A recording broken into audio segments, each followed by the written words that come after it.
कांग्रेस कार्यकर्ता बड़ी संख्या में सड़कों पर उतर आए हैं और जमकर ईडी और केंद्र सरकार के खिलाफ प्रदर्शन करना शुरू कर दिया है। हाथों में बैनर, पोस्टर थामे इंसाफ की दुहाई और संघर्ष करने की हुंकार भरते हुए ये लगातार नारेबाजी भी कर रहे हैं। इनके गुस्से का सबब ईडी की वो चार्जशीट है जो नेशनल हेराल्ड केस से जुड़ी वित्तीय अनियमितताओं को लेकर कांग्रेस नेता सोनिया गांधी और राहुल गांधी के खिलाफ दाखिल की गई है। इस मामले में राउस एवेन्यू कोर्ट में 25 अप्रैल को सुनवाई होगी, लेकिन उससे पहले मामला गर्मा उठा है।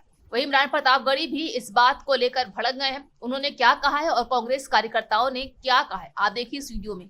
अदालत में लड़ाई जिस एजेंसी के जरिए पहुंचाई गई है उसकी जो पूरी मंशा है वो सिर्फ और सिर्फ विपक्ष को प्रताड़ित करने की है। इधर गुजरात में अधिवेशन होता है, राहुल गांधी जी मोडासा पहुंचते हैं और इधर चार्जशीट दाखिल की जाती है। आप क्रोनोलॉजी समझिए ना, भारतीय जनता पार्टी आने वाले बिहार के चुनाव से, गुजरात में कांग्रेस पार्टी की सक्रियता से, आने वाले असम के चुनाव की संभावित हार को देख करके और विपक्ष की सक्रियता को देख करके 400 पार के नारे के बाद भी 240 पे अटक जाने के बाद भारतीय जनता पार्टी चाहती है कि विपक्ष को पूरी तरह से कुचल दिया जाए, उनके संसाधन तोड़ दिए जाएं, उनके नेताओं का मनोबल तोड़ दिया जाए। लेकिन भाजपा ये भूल जाती है कि ये गांधी परिवार है जिसने इस देश के लिए न जाने कितनी कुर्बानियां दी हैं। आप गांधी परिवार पे आरोप लगाते हैं, वो एक गांधी परिवार वो परिवार है जिसने अपनी निजी संपत्तियां इस देश के लिए दान कर दी हैं। आप उस पर इस तरह के आरोप लगाते हैं, ये बहुत शर्मनाक है और इसके खिलाफ पूरे देश में आज कांग्रेस पार्टी प्रदर्शन कर रही है।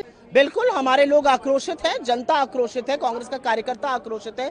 एक 12 साल के फर्जी केस में आपको 365वें दिन याद आया चार्जशीट दायर करने के लिए। चार्जशीट में आपने मनी लॉन्ड्रिंग का केस लगाया है, उस केस में जहां पर एक पैसे का लेन देन नहीं हुआ, एक एसेट ट्रांसफर नहीं हुआ, उस केस में जहां पर यंग इंडियन एक नॉट फॉर प्रॉफिट कंपनी है जो कि सेक्शन 25 के अंतर्गत है, वो अपने किसी शेयर होल्डर को एक नए पैसे का मुनाफा, सैलरी, डिविडेंड कुछ नहीं दे सकता है।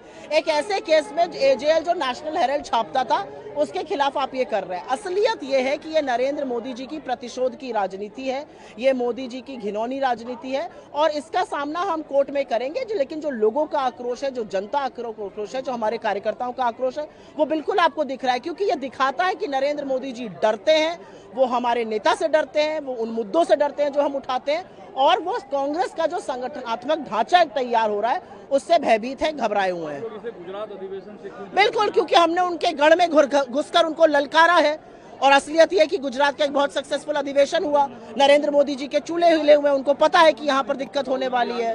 बिल्कुल, आज भी गुजरात में। और राहुल गांधी जी वो शख्स हैं जो ना आपसे डरते हैं ना आपसे धमकते हैं। आपने 50 घंटे ईडी से पूछताछ कराई, आप 500 घंटे और करा लीजिए। ये केस बोगस है, लेकिन राहुल गांधी जो मुद्दे उठा रहे हैं उसने आपकी कलई जरूर खोल दी है। लेकिन आपने सत्यमेव जयते का नारा तो पोस्टर पे लिखा हुआ है, तो इसमें क्या गलती बात है? सत्यमेव जयते हमारा लोगो, हमारा मूल मंत्र है। सत्य की विजय होती है। हम महात्मा गांधी की पार्टी है जिन्होंने ब्रिटानिया हुकूमत को घुटने टेकवा दिए। बिल्कुल नहीं टिकेगा। कैसे टिकेगा? बोगस मामला है, 365वें दिन तक इंतजार करना पड़ा। आपको लगता है ये मामला टिक सकता है अदालत में?